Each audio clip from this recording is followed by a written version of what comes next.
you guys hear me? Is there anybody out there? Anybody at all?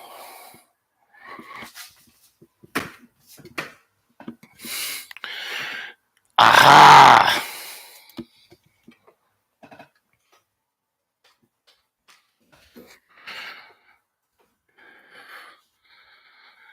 Okay, I'm probably not going to enter comments directly into the chat because that sort of is distracting.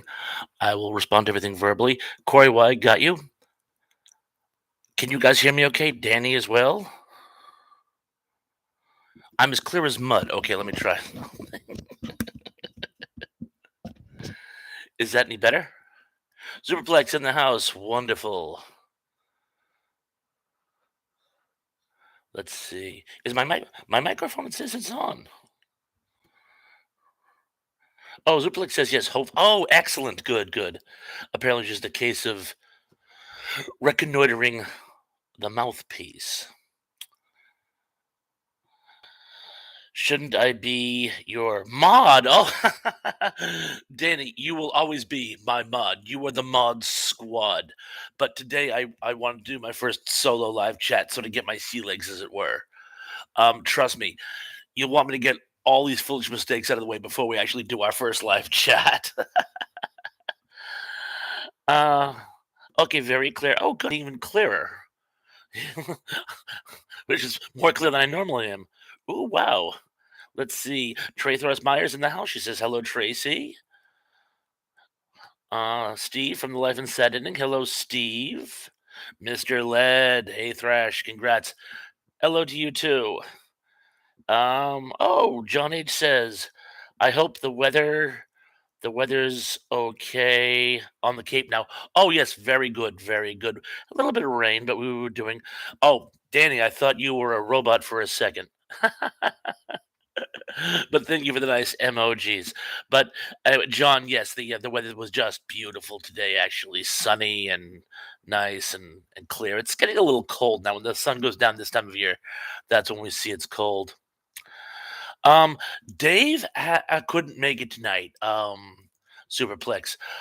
He had a family get together, some kind of shindig. He and I will be having a live chat next Thursday, which will be much more professional because I'm going to let him be the ringmaster. But I've been dying to do one of these solo, and you folks have actually been asking me to do it solo. So I decided that tonight would make an excellent chance to do that. Kenneth Wilkinson said, "Good evening, Thrash. Good evening to you." And a friend of mine has a second home in, I'm guessing that's Provincetown or P Town, as we locals say. Beautiful, beautiful area up there. Land's very expensive. So if he has a second home there, I'm sure he must be swimming in buku buckaroos. Let me know if he wants to adopt me. So anyway, while I'm looking into the chats and saying hello to all you people who are like popping in, and welcome to every single one of you, I'm running this very sort of fast and loose, you might say. So what I'd like to do is I'm going to let you guys pick the topics. Hopefully everybody brought one, sort of a BYOB or BYOT in this case. A couple of topics people have been asking me about. I did, of course, the video for Georgia Ears on Stranger to Strangeland, and she wanted me to expand on that. And of course, Cindy D asked me to expand on my friend of channel post concerning private eye versus police procedural shows. Any questions at all, feel free to throw those out.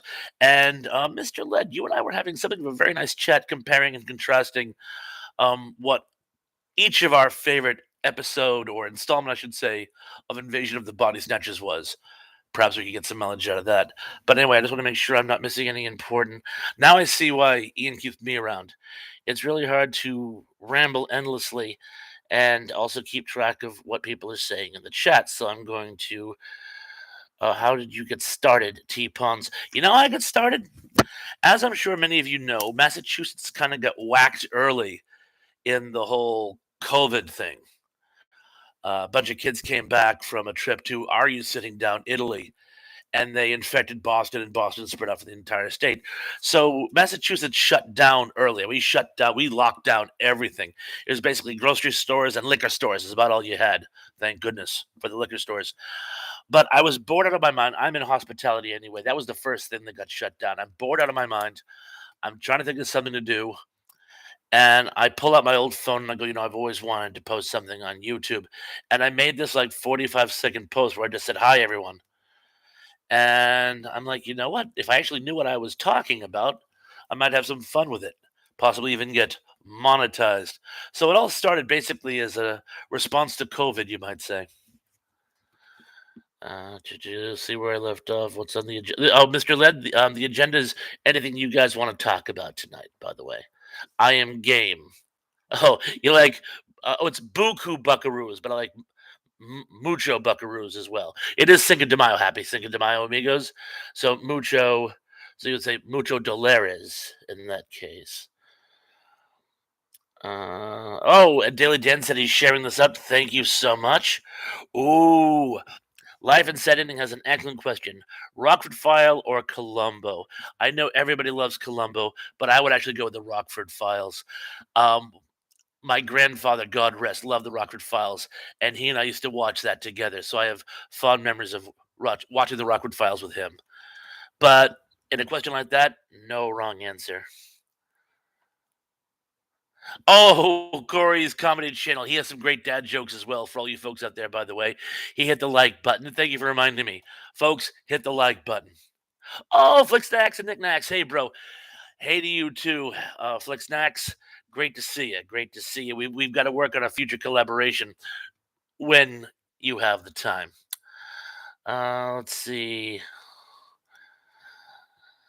A lot of people having fellowship. This is what I love about it. You guys seem to have wonderful fellowship amongst yourselves as well, and it shows what a nice group we have. I won't bother to read those out loud though. If I've forgotten to say hello to everybody, I think I've gotten oh, Lance Chafin. He snuck in. Hello, Lance, and anyone else I may have missed.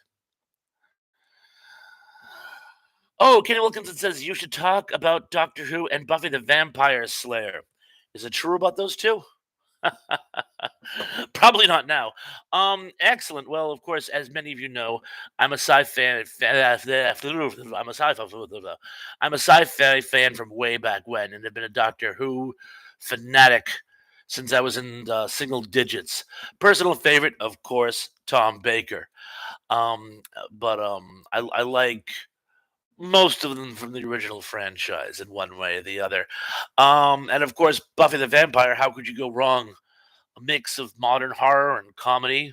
And of course, to any of you who may have caught my post on Night of the Comet, the character of Buffy is actually loosely based on the younger sister Sam. That's the little blonde that runs around in the cheerleader outfit with the Mac 10.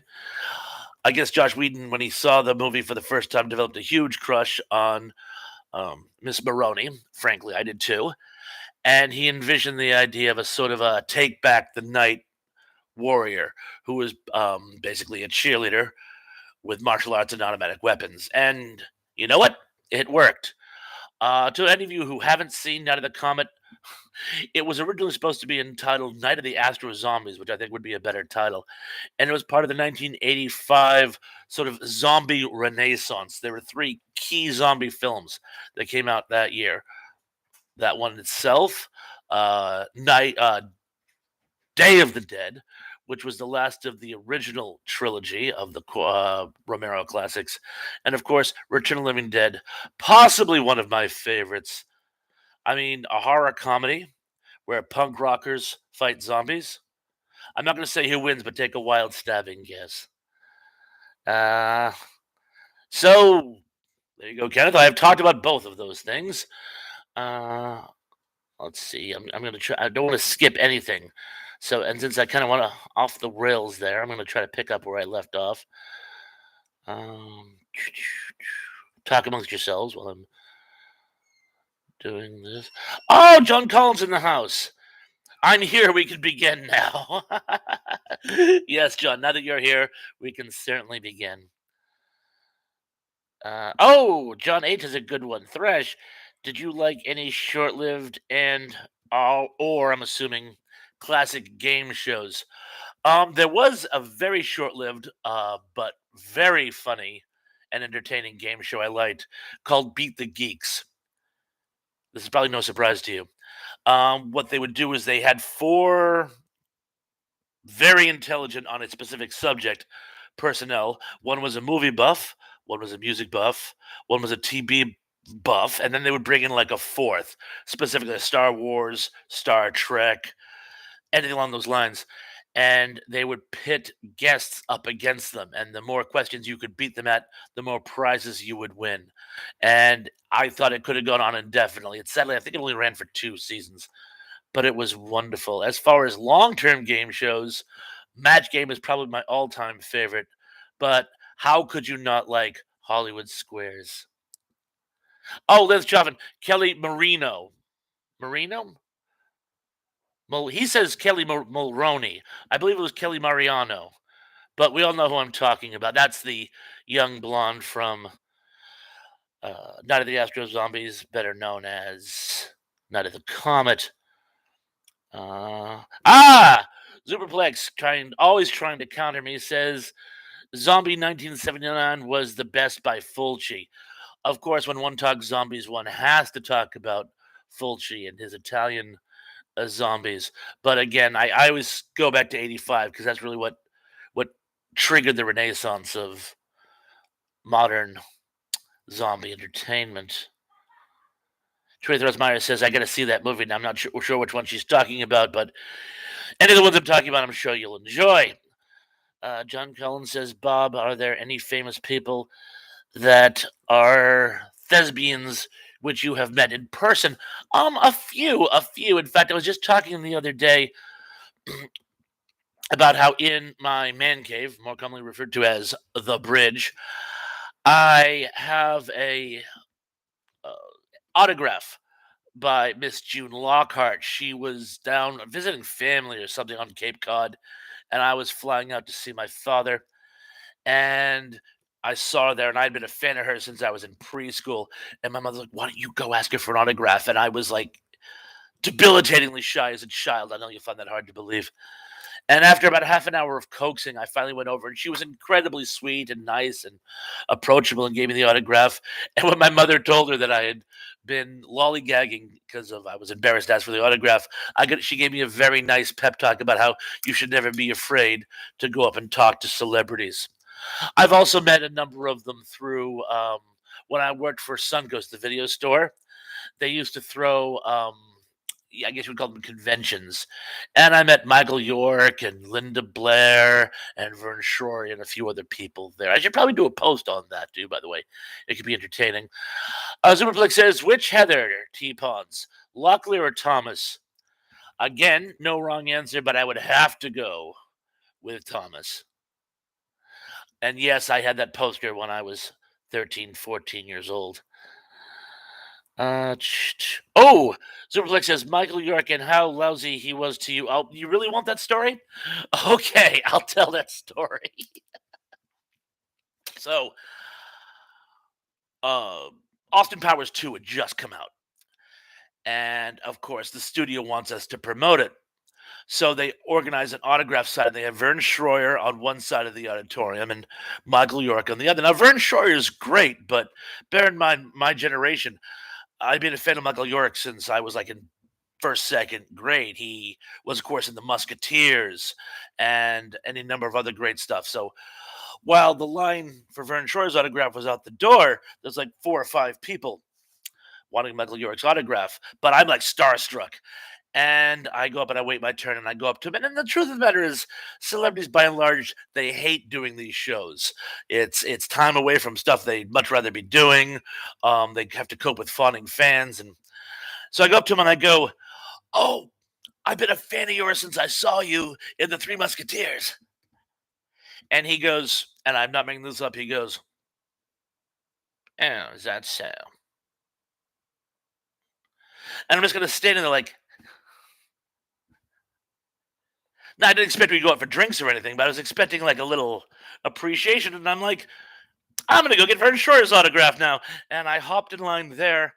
And it's so funny because he was the cutest thing. He's standing up on a chair so he can give the autographs. And I walk up to him, and Shasta McNasty had just been renewed for its second season. And as I'm getting my autographed 8 by 10 black and white glossy, I say to him, "Hey, congrats on getting the show renewed." And he was like, he was like so touched that I would care about his career. He looked up and goes, "Hey, thanks." Now, we all know things kind of went downhill from there.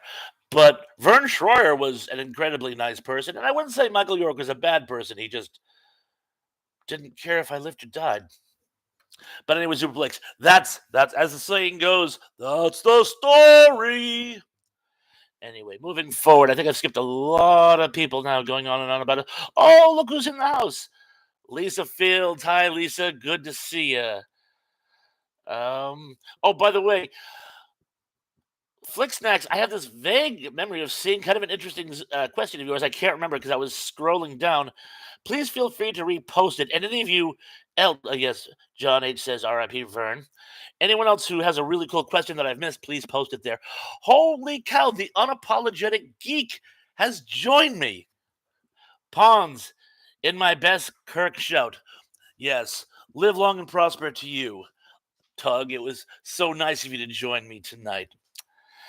And feel free to ask any questions. Not that anything you could think of, you would probably already know the answer to, but we're having a lot of fun. Oh, look who's here, Cindy D. Cindy, how you doing? Welcome to the party. No problem that you're tardy. That's the best I could do on such short notice. Skipping down. Um. Oh yes, Steve. I have StreamYard to go in, but not to post. And like I say, this was all impromptu. In fact, I was supposed to do this last night, but as I put in my post, apologize for not doing this last night. YouTube has a 24-hour wait period. I probably will go ahead and use StreamYard in future projects.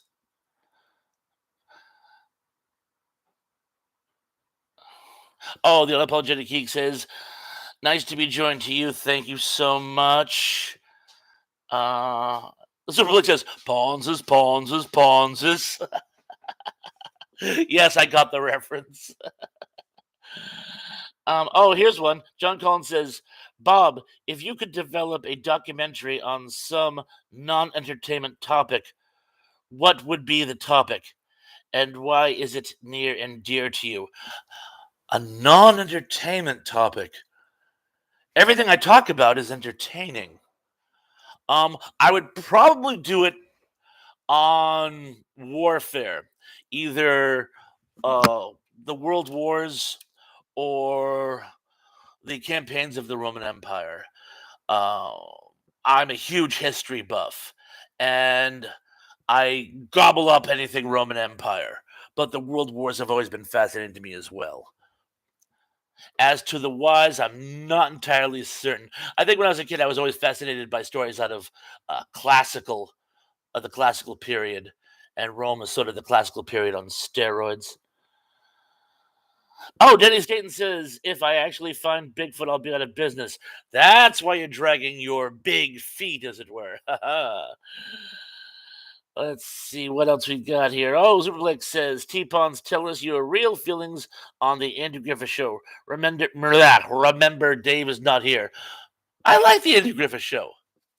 I thought it suffered terribly after Don Knotts left, but I thought the interplay between the cast was amazing. It was kind of hokey and homespun, but I found it to be very entertaining. And I could watch Don Knotts read a phone book. So, I mean, have I watched it much? Since I was older, probably not. But then again, with the advent of DVD, I don't want much vintage television, or nearly as much vintage television as I should. Oh, Emily Welch is here. You look like you're in. Well, that wasn't very nice. Uh, uh, oh, here we go.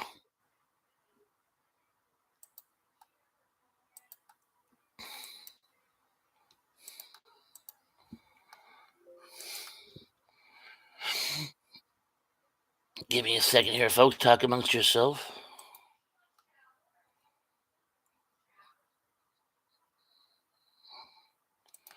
We have someone here. I think they're funny, and they're being really cute. They're putting up multiple posts.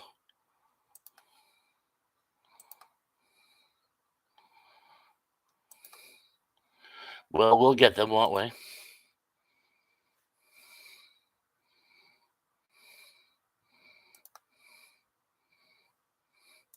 I suppose this comes with the territory, folks.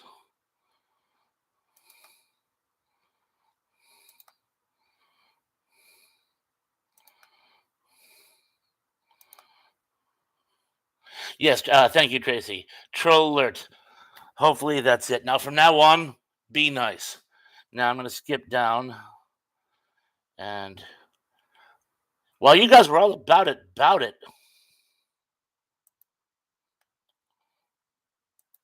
bye and bye, as the saying goes. Ooh, this person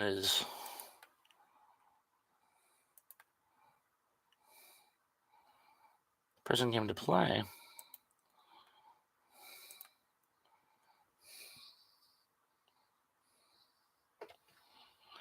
Now, skipping to an actual question. Here we are.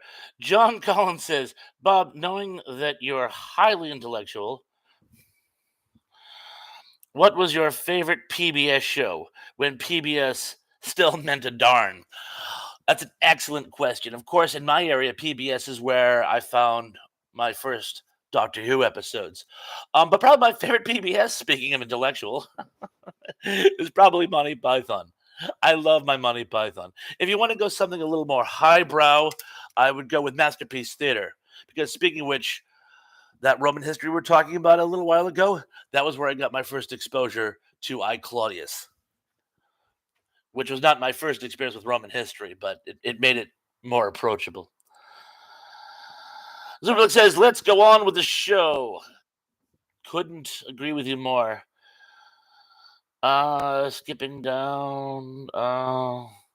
Trethos Myers. I'm sorry. Steve says Cosmos. I bet I loved Cosmos. R.I.P. Mr. Sagan. Oh, Trethos Myers says person ain't got a life. Unapologetic geek. I mean, we could report him. Not that that'll do anything. You know what? Why don't we just do that? I tried being nice, but now I'm going to. Let's see.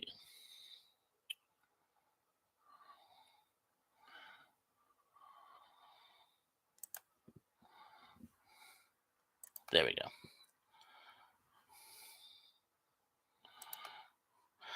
Oh, Daryl Johnson's in the house. Red Dwarf. Yes, I loved me my Red Dwarf. And Zuplex goes on to say, yes, PBS used to mean something. Now it's all Downton Abbey. I like Downton Abbey. Skipping down. Mr. Lynn says, my first exposure to Benny Hill was on PBS.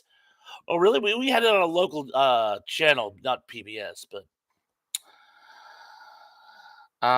skipping through the muck and mire. Oh, John H says, my grandparents lived on the North Shore area and got Boston TV stations. I was watching Zoom at their place once and saw an ad for an upcoming Zoom auditions. You know, it's funny you mentioned that. A girl I actually went to school with was one of the Zoom girls. Briefly. Don't know much about her career exposure, but she said she actually was on Zoom for a time. Skipping down. Oh, Tracy Mine says, I love Faulty Towers. Faulty Towers was a very, very funny show. It's so sad because, of course, he went on to have such horrible relationship with his now ex-wife, and so when you watch, you kind of know where things sort of devolved into.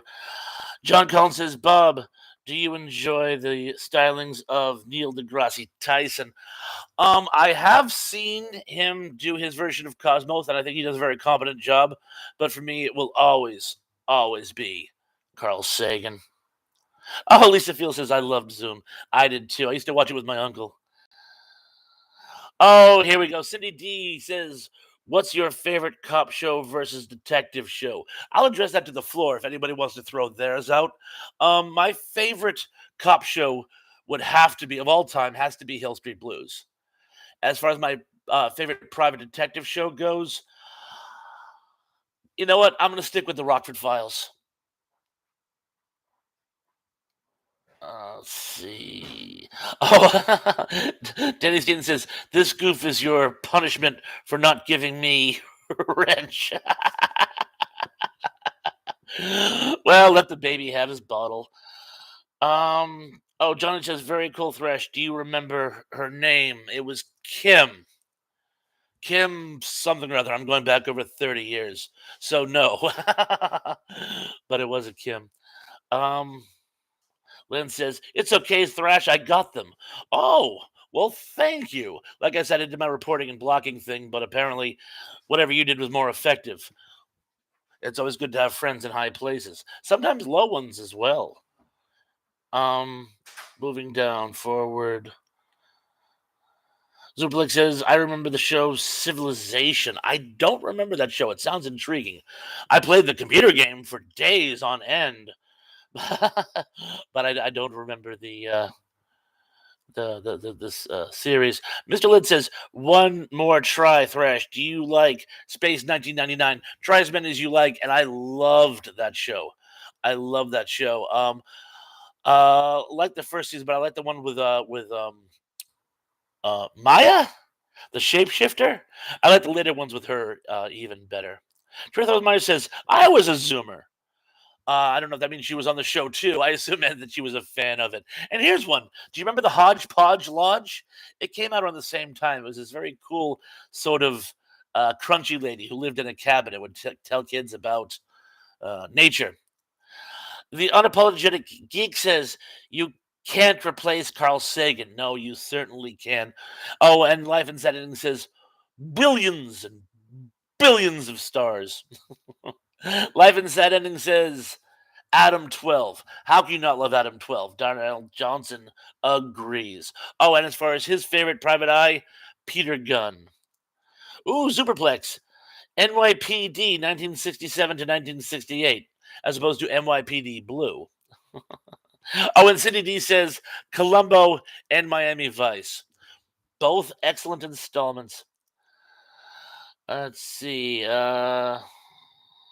Oh, Superplex says Dr. Kenneth Clark was the host. That name's ringing a bell. Oh, Tracy brought her wrench too. Oh, and Cindy D has a wrench as well. Well, the little wrench here and a little wrench there. Here a wrench, there a wrench. Corey's Comedy Channel says, "Do you remember Vegas with Dan Tana? Why is that sounding so familiar?" I think I watched it when I was a much, much younger person. It sounds very familiar. There were a few shows set in Vegas, if I remember correctly. The unapologetic, yeah, bleh, bleh, I'm losing it. The unapologetic geek says, "Does Perry Mason count?" I guess that's more of a court drama than a cop detective series. You know what? I'm going to count it. It's part of the judicial system. So, yes, it does count. If that's your favorite, we will accept it. John Collins says, "Bob, how about you just gush about They Live for a minute or two?" I would be happy to. That's actually a great movie. Roddy Piper in a rare hero role. Um, the guy from, I'm going to butcher his name, but the guy from Platoon, David Keith David, one of those permutations, as his sort of buddy. It becomes like a buddy alien fighting show, all told through this subliminal alien technology. It's a surprisingly lucid and fun movie, and it gave us the expression, "I'm here to kick ass and chew bubblegum, and I'm all out of bubblegum." So you know what? Gush away, gush away. Oh, Lance Chaffin says, Buck Rogers. I'm assuming you mean the one with Gil Gerard, as opposed to the original black and white series. All good stuff. Tracy Rose Meyer said she loved rather Police Woman. My grandmother liked that for some reason, which is weird because she was by no means a feminist. While I'm reading down, I'm also looking to see if our friend is back. So far, no. That doesn't mean they won't show up again. Lance Chaffin says Wonder Woman. I was just talking about Wonder Woman on the podcast I did with Ian today. Um, I loved Wonder Woman. I prefer the one that was set during the 1940s. I thought that just had a nicer flavor to it. But the one set in modern day, I thought they worked okay. A little incoherent, but I thought they worked good. Oh, Cindy D says Andy Dickinson now regrets doing the show. I never knew that. I never knew that. Ozark says, "What about Kojak? Anything with Telly Savalas was great. Even that Twilight Zone episode with the killer Kathy doll." Corey's Comedy Channel says They Live. I agree. Great movie. How can you not love it? John H says MeTV carried the 70s Buck Rogers recently on Saturday nights. Every time I go to watch MeTV, I see ads for shows that I love to watch, but it's always something like Gunsmoke while I'm watching it. Not that I don't love Gunsmoke, but it's always on when I put on MeTV. It's the darndest thing. It's almost mocking me. Superlex said he's gone. He's gone. I don't learn how to face, and he's gone. I better not. That's copyright material. Okay, let's see. Cindy D says, oh, actually, someone's saying something to Cindy D. Why does she regret it? Yes, Lisa Fields asked Cindy D that question. Why does she regret it? That's an excellent question.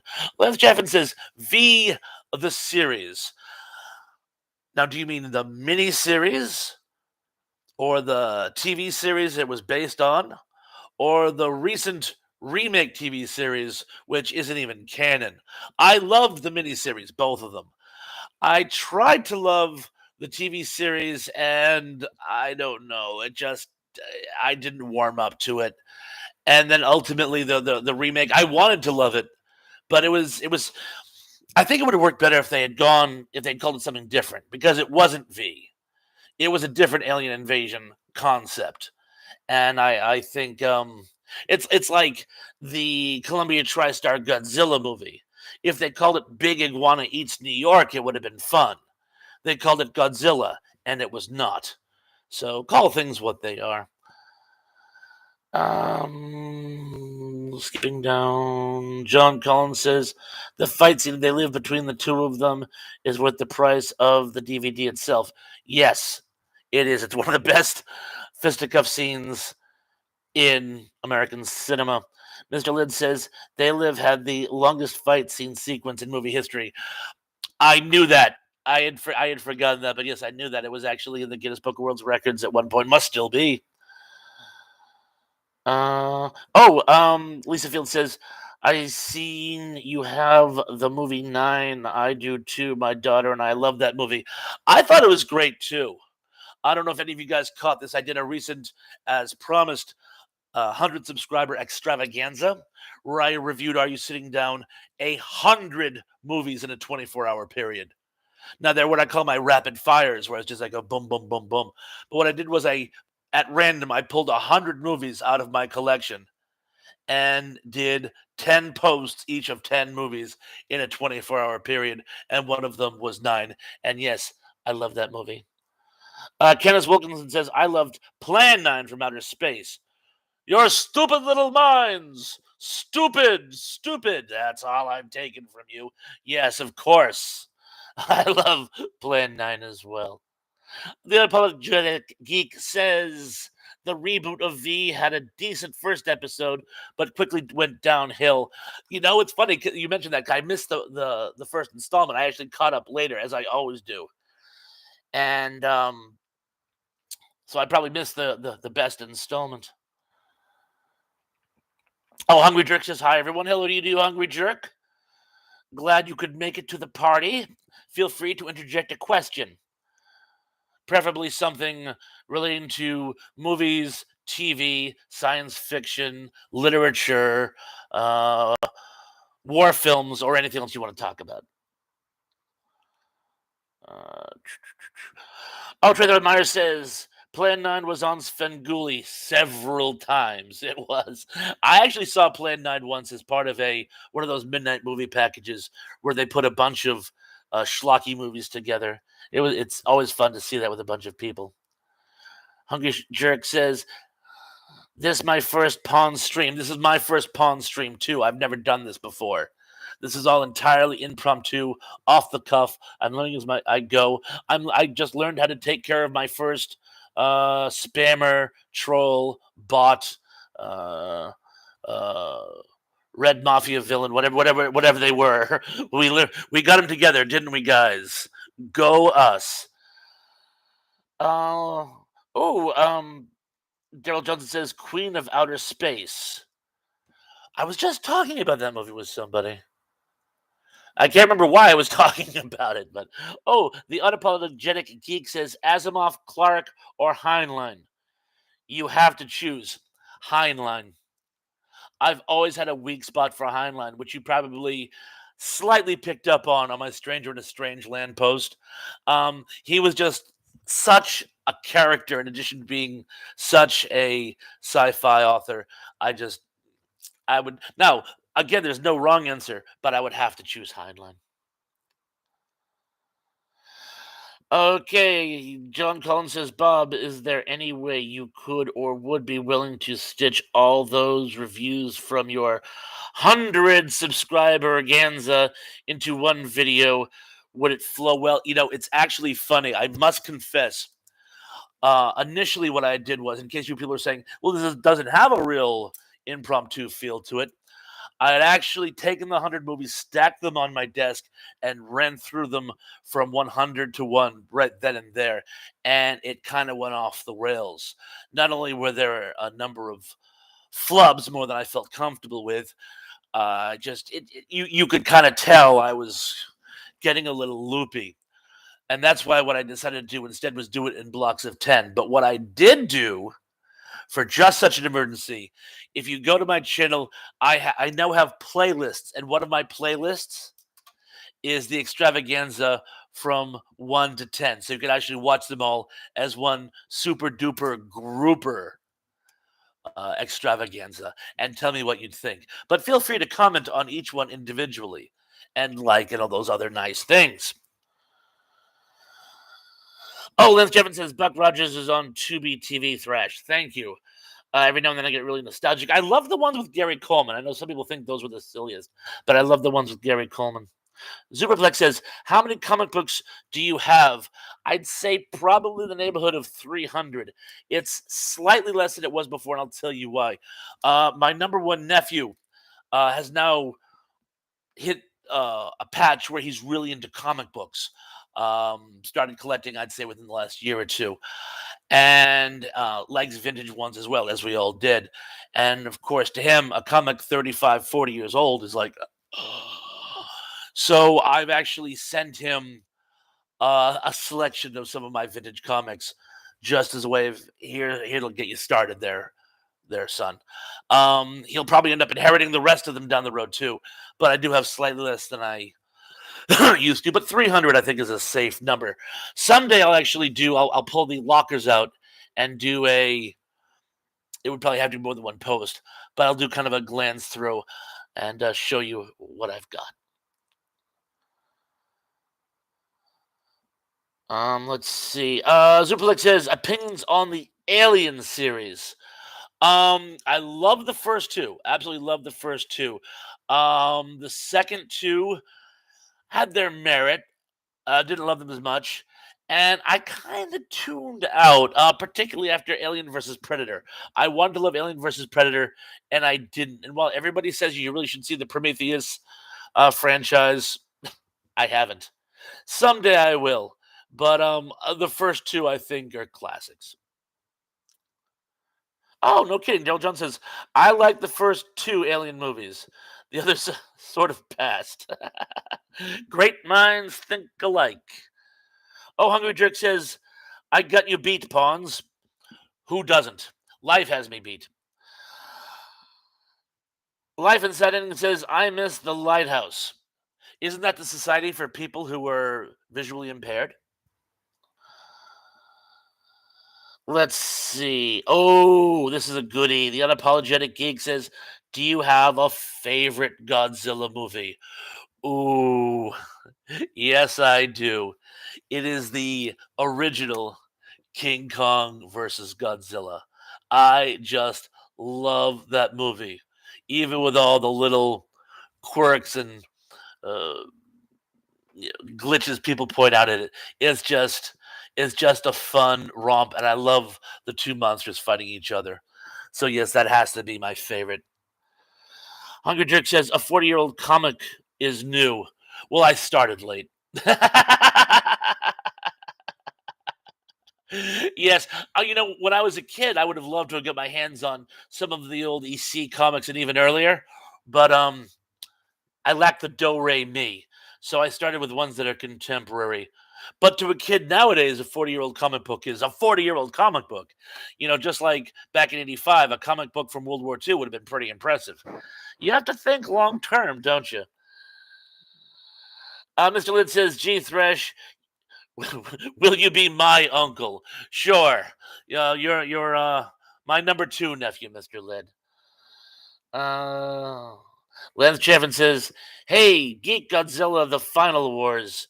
I liked all the Gods. I've never seen a Godzilla movie I didn't like, but the original franchise is still going to be my favorite." Darrell Johnson says, "Godzilla versus Monsters Zero.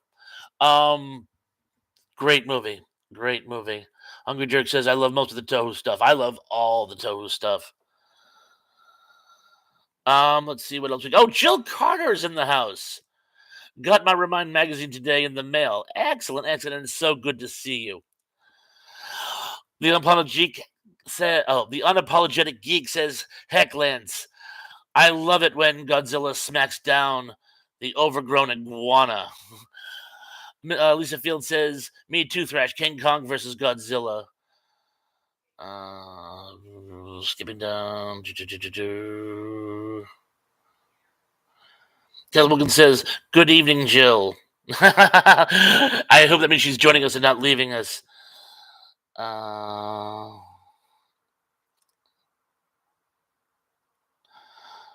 oh, best server on the Cape. Thank you. Uh, Hungry Jerk says, "My earliest F4 is NU5, and Spider Man is number 13." You started way before I did. John Collins says, "Bob, if you could spend the weekend simultaneously with three people from history, who would they be and why?" Ooh. Okay, Julius Caesar, Napoleon, Frederick the Great, and we'd play Risk all weekend long and drink brandy. And you know what? I would win. Let's see. Zerplex says, "Godzilla got kitty friendly too in the 60s. Actually, it was pretty much the 70s. In fact, I remember Godzilla versus the Smog Monster was one of the first ones I actually saw in the theaters. My mother took me to that when I was, I'd say 9 or 10. And by that point, he had gotten very, very kid friendly. Let's see. Cindy D said, "What are your top three one-hit wonder songs from the '80s?" Ooh, ooh, one. They have to be one-hit wonders. That's true because a lot of them. Well, I would say first of all, I would probably go "Sunglasses at Night" because that's a toughie because he did have more than one hit. Um, Another one-hit wonder. I'm gonna have to think about that one. We'll open with "Sunglasses at Night" because that's a great song. And while he did have another top 40 hit, it wasn't that big. But there were a number of great one-hit wonders from the '80s. But the Samantha Fox "Touch Me," and I always thought that song was very, very catchy, and I had something of a crush on her. And I'd say, leave number three open for right now. Leave number three open for right now. Uh, oh, Taco putting on the Ritz. You know what? Why not? Well, John H., you can't count Dixie's Midnight Runners because they actually had this like They had 15 top hits. They only had one big hit here in the States. In fact, they did have one other hit. I believe, what was it called? Well, trust me, it'll come to me. A Hungry Jerk says, I'm a 70s guy. There was some amazing music that came out in the 70s. Um, Lisa Field says, yes, also to come on, Eileen. Mine are Too Shy. That's a good one. I know there's something going on. Ooh, oh, by Freda. That's a good one.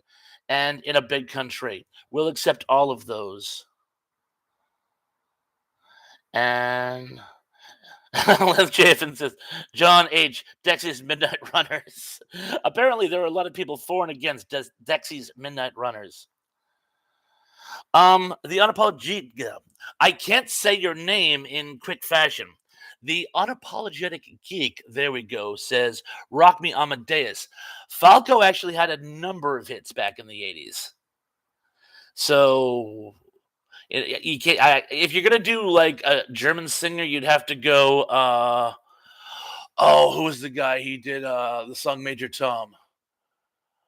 4, 3, 2, 1, Earth below. Again, I'm going to get shut down for copyright infringement, but you know the one I'm talking about. Jeff Wilkinson said, I like ABBA, Dancing Queen. Yeah, ABBA was not a one-hit wonder band, I'm afraid, though. Oh, John H. has a good one. Vicki Lawrence had one #1 chart hit. Yes, The Night the Lights Went Out in Georgia. And nobody remembers that she sang that. Cindy D said David Bowie. Yes, again, David Bowie. He had more than one hit on the same album. Zuplik says Venus. Are you referring to the song I'm Your Venus? Because my first thought would be Venus, the Frankie Avalon hit from the late 50s. Mr. Led says Major Tom was David Bowie. Yes, he did Ground Control to Major Tom. But there was another hit by Peter Schlesinger. I can't think of the guy's last name to save my life, but it was basically a follow up to Major Tom. You know, the 4, 3, 2, 1, Earth below us, and take my word for it. And let's see. Danny Staten says, laugh out loud. I'm assuming to my hideous singing. Duplex says, yes, he means I'm your Venus. The Life and Setting says, they hung her brother before she could confess. You, Vicky Lawrence. Vic D. Vic She. We'll just go with Vicky Lawrence. Well, you remember, little sister don't miss when she aims her gun. Besides, that body will never be found. That's another song that I just can't count as a one-hit wonder. Uncle Tom's Cabin. I love the song Uncle Tom's Cabin, but of course, it's the same band who brought us She's My Cherry Pie. Thus, they can't be considered a one-hit wonder. The Unapologetic Geek says, Take on Me. I think Aha had a few others, but nothing that big. No, they had like The Sun Always Shines on TV and a couple others that cracked the top 40, but nothing that was a big hit. Tracy, thank you, was killing me. Peter Schilling. Peter Schilling was the German musician's name who did the song that I was desperately trying to pass on to you folks. It was supposedly a follow up to the David Bowie song. The Bay City Rollers, they had more than one hit. Do you know that I actually had an 8-track of the Bay City Rollers? Yes, I did. Um, we had gotten a car that still had an 8-track player, and someone for my birthday got me, I think it was my grandmother or my aunt, got me an 8-track tape, and it was a Bay City Rollers games people play or something like that. It was right around the time they had their comedy variety show. Jill Carter says, "Don't let the sun shine on me." I'll accept that. John Collins says, "How many autographs from celebrities do you have, and who are they?" I actually don't have a lot of autographs. I got a few here and there. I got the ones from Vern Troyer and the one from Michael York, June Lockhart. I got some people from the WWE because they would always do our conventions. And I got a autograph from a man who worked on Tron. He wasn't even into computer graphics. He was a physicist. But when they were making Tron, they contracted this computer firm to do the graphics for it. It's a very interesting story. And he still had the jacket that said Tron. Let's see. Lance Chaffin says Der Commissar. Again, that was Falco. Falco had more than one hit, even here in the States. Um, Danny Steen says, I have so many autographs you would not believe it. I would. I certainly would.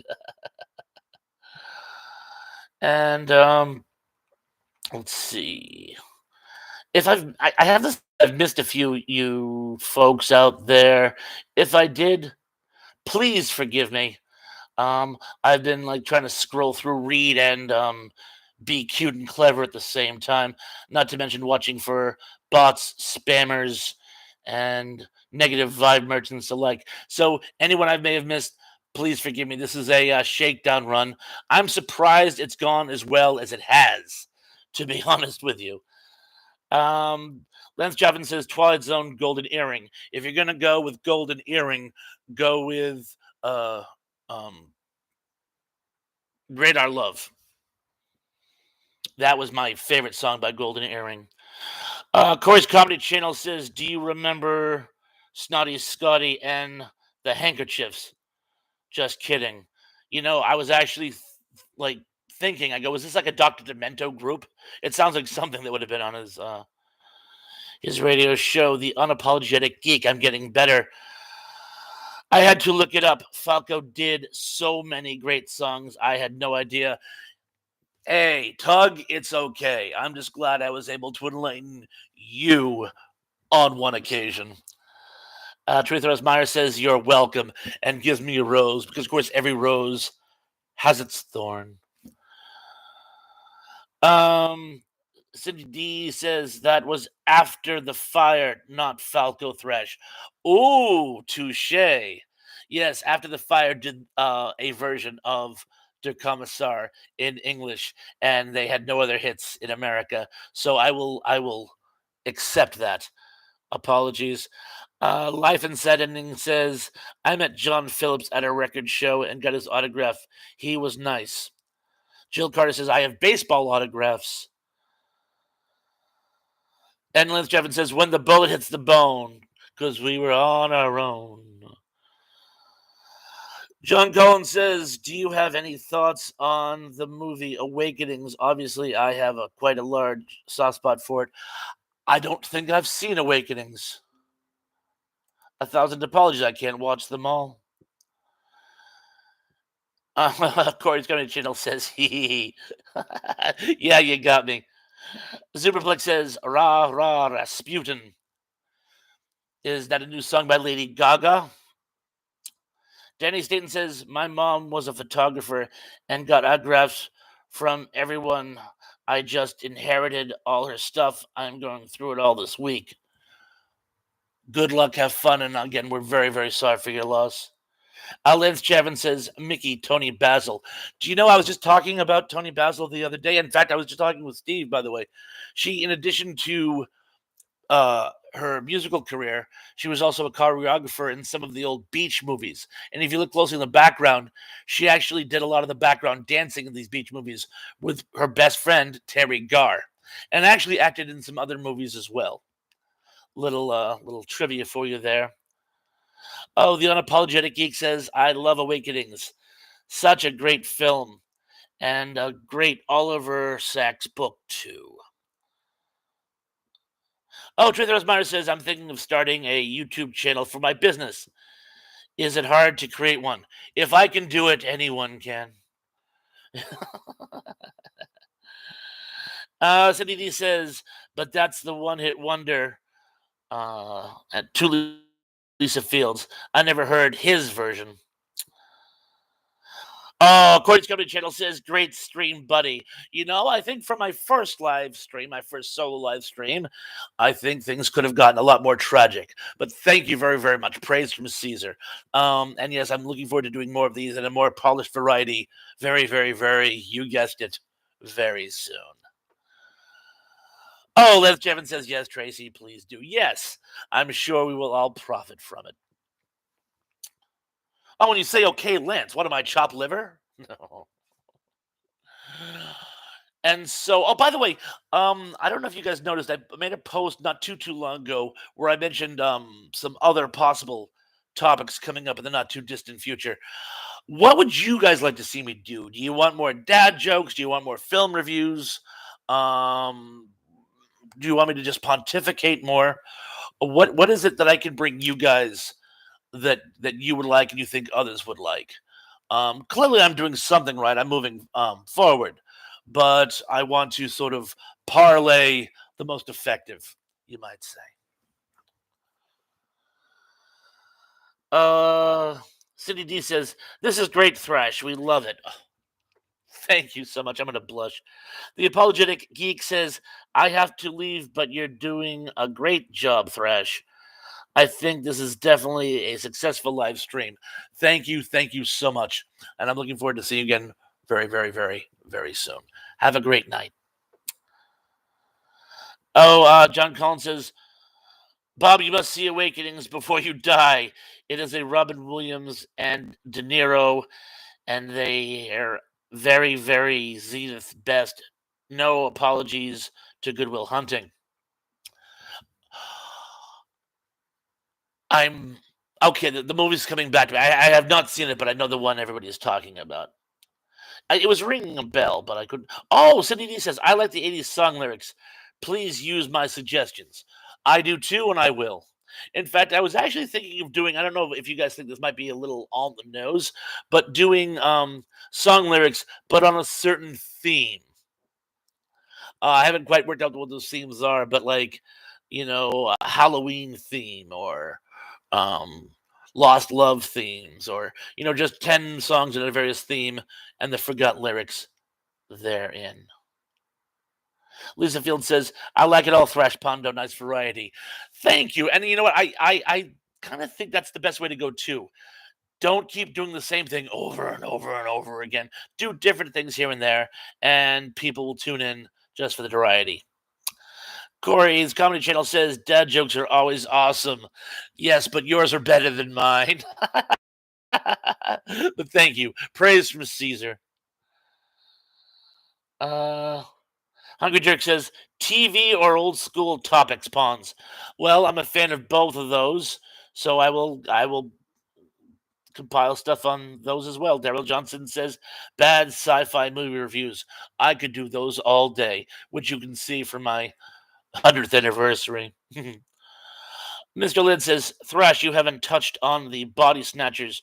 Do you have time to compare them?" You know what?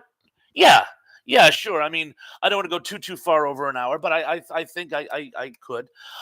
Basically, the conversation was Mr. Lid and I were discussing. Now there are four renditions of Invasion of the Body Snatchers. Um, Two of which are the best: the original from the 1950s and the 1978 with Donald Sutherland. The other two versions I have not seen. The most recent one, the one that was just called Invaders. I'm not going to knock it because I haven't seen it, but from what I've read, it's not bad, just derivative. And the one that was, I want to say, from '93. I've seen it, and it has its moments, but the first two were the best.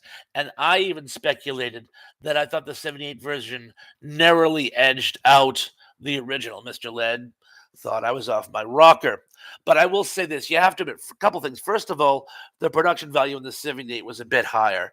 It also had some amazing imagery. There's that guy who's shut himself in his office, and we don't even know what's going on, but just he's looking around like this, and it just like really feeds to the delusional paranoia feel of the movie. So we know something's up even before we know what the plot is. You have Robert Duvall dressed as a priest on a swing set. Crazy. And I love the cast. In addition to the mains, you got Leonard Nimoy as the '70s self-help guru, who sounds like everybody my mother made friends with at that time. And of course, what's the guy's name? The guy from the Jurassic Park movies. An associate of mine actually knew the man. He does the homes.com now. But anyway, you know exactly what I'm talking about. It's just a wonderful cast. And also, I liked the ending better. That ending, and I'm not going to give spoilers, but it freaked me out as a kid. Not that the ending from the original wasn't great, but they kind of tacked on the happy ending where they get on the phone and they start mobilizing the military and stuff. I like the defeatist of the second ending myself, actually. But again, no wrong answers. What do you guys think? And I'm going to skip back a little bit because I think I may have skipped a whole bunch of people while I was pontificating. Oh, Twitter Maya says, thank you, Robert, too. I was teasing, but you're very, very welcome. Oh, Cindy D has a good idea. How about audience jokes? Love it. Corey's Comedy Channel says, I disagree. You're awesome, man. Thank you. Thank you so much. Lance Javin says, Chud. Love Chud. Great schlocky horror movie. Love it.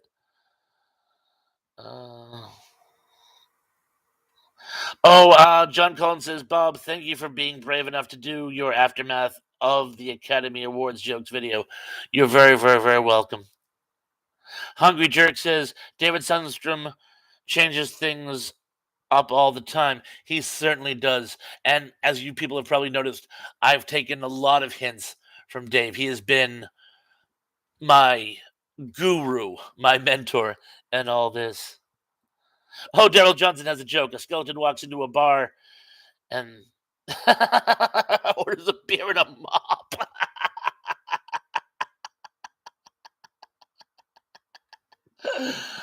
Of course, why didn't the skeleton cross the road?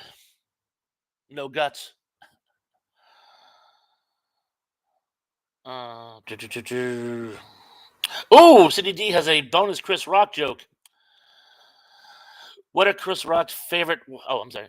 What are Chris Rock favorite walk up slap songs? Rock of Ages, Rock Around the Clock. Oh, I got it. Let's see. Well, you know why Will Smith was dropped from his ad campaign for Prudential. Apparently, he misinterpreted the slogan, Get a Piece of the Rock. Ooh.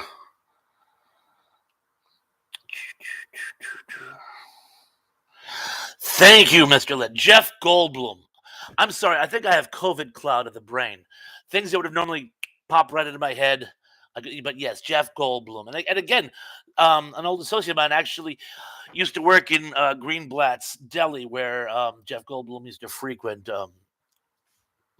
much of the time. City says, a Thrash, thank you. Dale Johnson says, nice one, Thrash. Thank you, thank you. Okay, well, we're coming up on the hour, folks. I've had an absolutely splendid time. I want to thank every single one of you who joined us. Wow, I have 15 people with us and 16 likes. I can't do better than that. I think even our spam bot liked. Again, anything else you guys want to add? I'll just sort of like meander about a little bit, waiting for some pearls of wisdom to pop in. Not that everything you guys say isn't pearls of wisdom.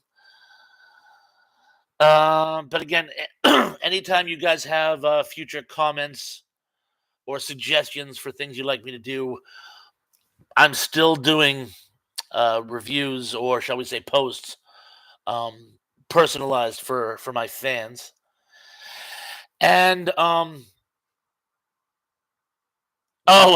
Johnny says, nice shirt. Yes, this has become my good luck posting shirt, by the way. It was a gift from Pat McCormick, and I'm very happy to have it. But anyway, I think at this point I'll say goodnight. Thank you everyone very, very, very much. If you haven't seen that top 10 extravaganza, 100 rapid fire reviews, you can actually go on to my channel and see it in a playlist, so you can actually catch all of them and in order. Anyway, yes, we're all saying good night. So I'm going to say good nights to all of you as well. Thank you guys so much. I've had an absolutely wonderful evening. I'm going to do it again really, really, really soon. And folks, take care, and I'll see you all very, very, very, very soon. Peace.